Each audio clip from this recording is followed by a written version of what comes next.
In this video, I'm going to show you guys how to download Google Play Store on your mobile phone.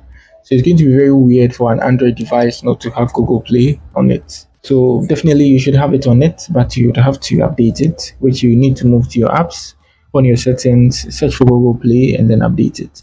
But should in case you don't have it, which is very weird, which doesn't happen, you need to hop on your Chrome like this, which is your browser, and search this Google Play Store download, and you'd have to download it from a third party site, which I don't recommend mostly on this channel.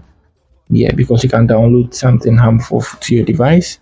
So you can see when you search that, you see Google Play Store appear first, depending on your country and the search result you're going to get. So when you tap on this by Google Play, you just get redirected to Google Play Store if you have it on your mobile phone. And in this case, if you need to update it, you get a chance to update it. That's you update it and you download Google Play services and the rest, and it start working. Else, you'd have to download it from Softonic. Yeah, so that's an app store that has been around for a long time. Helps you download APK apps, which is the second. For the rest, I'm not going to recommend you to download anything from there because you can download something harmful for your phone. So I recommend the first option, tapping on the Google Play.google.com. So you redirect you. Definitely an Android device has Google Play on it. So if you have it, you then download it. Let me tap on that to show you guys.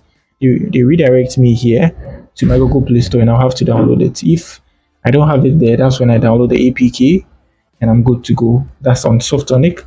So that's it on how to download Google Play Store on your Android. If you are new here, give me a like, subscribe to the channel. Peace.